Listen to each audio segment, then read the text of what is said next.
Рыночные прилавки Сухума пестрят разнообразием фруктов и овощей. Хурма, груша, каштаны, яблоки, фейхоа, первые мандарины. Все это уже появилось на прилавках.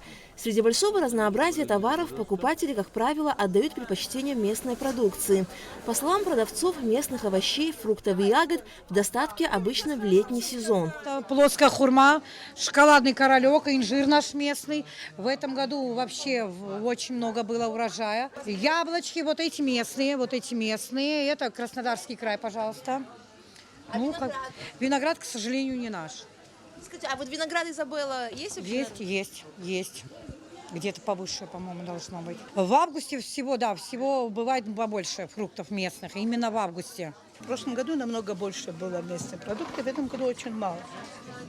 Потому что погода не дала. То дождь, потом засуха. Мандарин тоже очень мало в этом году, урожая очень мало. Скажите, а вот каштаны? Каштаны это местные. Откуда они? Это Тхина.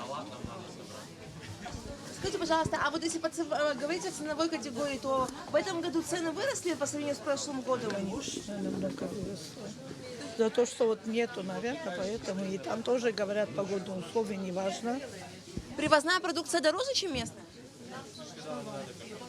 Смотря какая. Большинство продавцов – перекупщики, но многие торгуют и тем, что выращивают в своих хозяйствах. Некоторые отказались говорить с нами на камеру, но в личной беседе признаются, что сейчас местной продукции на рынке не так много по сравнению с прошлым годом. Причиной такого явления они считают продолжительную летнюю засуху. Баклажаны, перец, капуста, морковь, картофель, лук, чеснок и другие овощи в основном привозные из Краснодарского края. Лично у меня все привозное. Но местного товара даже этот сезон было очень мало. Поэтому, наверное, в связи с погодными условиями тоже. И поэтому в основном было что-то местное. Но сейчас уже в основном российский товар. Просто иной раз бывает так, что люди больше привозной берут, потому что там,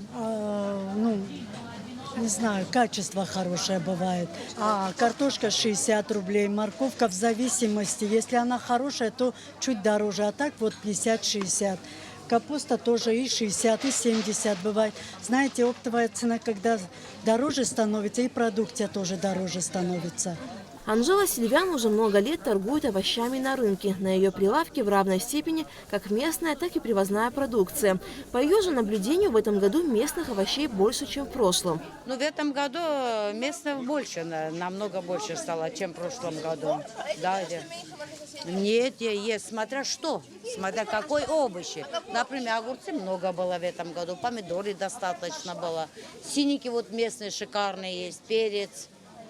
Так что нормально. Мнения продавцов относительно товаров, реализуемых ими, разнятся. Но практически большинство, с кем нам удалось пообщаться, отмечают, что на прилавках лидирует привозная продукция. Рынок продуктов питания в нашей стране не регулируется. На разных торговых объектах цены могут резко отличаться. Покупатель остро ощущает рост цен, в особенности в курортный сезон. Альга Трапш, Тимур Гугохия, Абхазское телевидение.